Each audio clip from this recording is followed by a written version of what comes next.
Hi friends, आज हम संज्ञा क्या है, उसकी परिभाषा क्या है, उसका भेद कितना है देख लेते हैं।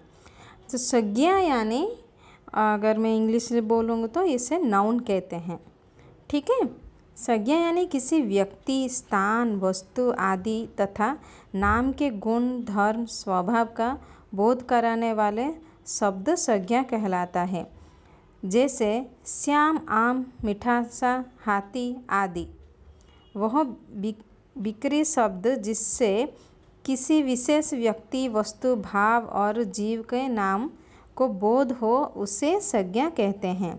तो संज्ञा सिंपल से कहें तो किसी व्यक्ति का, वस्तु का, किसी स्थान का को हम संज्ञा कहते हैं। और उदाहरण लेने से राहुल और अमित के दोस्त स्कूल के समय से है। इसमें संज्ञा क्या है? राहुल है, अमित है और स्कूल भी एक संज्ञा है। गुजरात की राजधानी गांधीनगर है। इसमें दो संज्ञा हैं, गुजरात है और गांधीनगर भी है। तो ये संज्ञा समझ में आ गए हो गई। अब देख लेते हैं ये संज्ञा कितने प्रकार की है। संज्ञा के 3 भेद होते हैं: व्यक्तिवाचक संज्ञा, भाववाचक संज्ञा, जातिवाचक संज्ञा।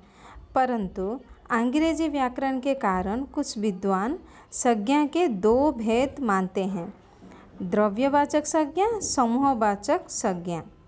तो चलो देखते हैं। ये 5 है, ऊपर का 3, नीचे 2, सब मिलके कुल मिला के 5 है। ये 5 संज्ञा हम देख लेते हैं। पहले है व्यक्तिवाचक संज्ञा।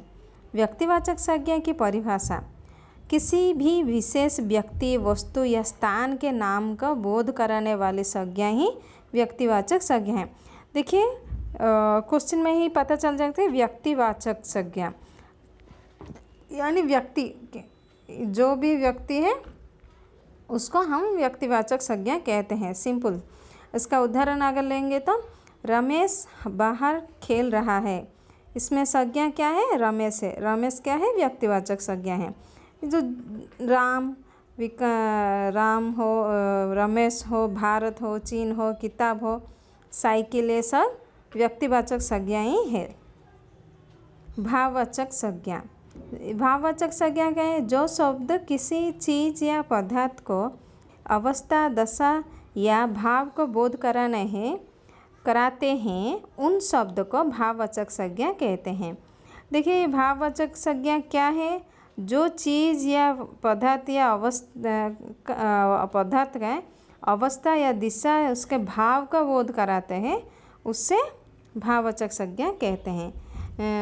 गुण, दोष, धर्म आदि, जैसे मिठास, बचपन, मोटापा, चढ़ाई, थकावट, ये सब भाववाचक संज्ञा है।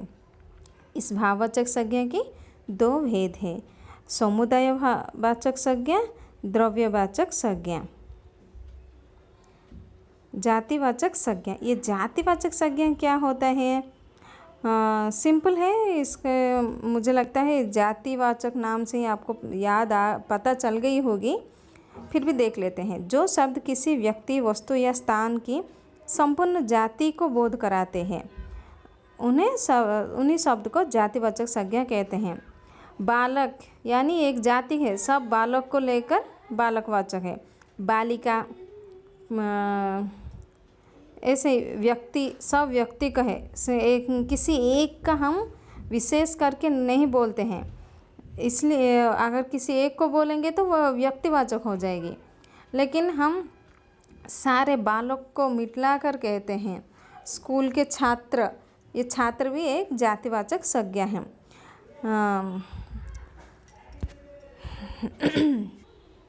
जैसे उदाहरण हम देखते हैं, गाय। गाय बोलने से पहाड़ी, हरियाणी, जर्सी,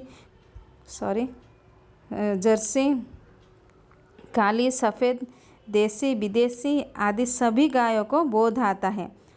अभी मैं एग्जाम्पल में भी वही कही थी। गाय यानी किसी एक गाय को नहीं, सारे हमारे देश में जितना भी गाय है सब गाय को मिलाकर कहते हैं, यानी ये सब गाय जाति वाले को समझते हैं। ऐसे ही नदी कहने से भी सारे नदी आते हैं, गंगा, यमुना, सरयू, सब नदी आते हैं, ये एक जातिवाचक है। पहाड़ कहने से भी वही, शहर, सब एक ही जैसा है। आई थिंक आपको समझ में आई होगी। उदाहरण देखो, स्कूल में बच्चे पढ़ते हैं। इसमें देखो बच्चे सब एक ही बच्चे ने एक बच्चे की जाति को कह रहा है। बच्चे खिलौने से खेल रहे हैं, तो ऐसा सब जातिवाचक ही है। द्रव्यवाचक संज्ञा, ये द्रव्यवाचक संज्ञा क्या होती है?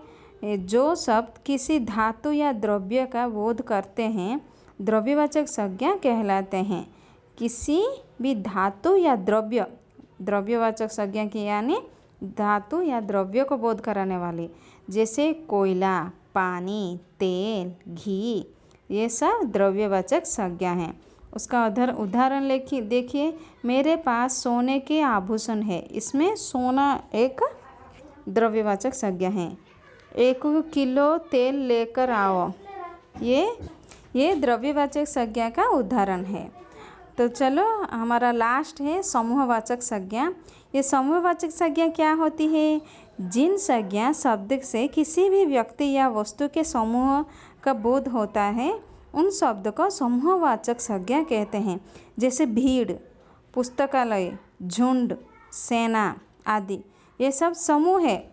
सब मिलकर पुस्तक यानी हर तरह की सब बुक मिलाकर एक समूह है। यहाँ समझ में आ रही है या नहीं? भारतीय सेना दुनिया की सबसे बड़ी सेना है। उदाहरण में क्या दिया है? पहला, भारतीय सेना दुनिया के सबसे बड़ी सेना है। इसमें सेना जो है, भारतीय सेना, वो समूह है, समूहवाचक संज्ञा है।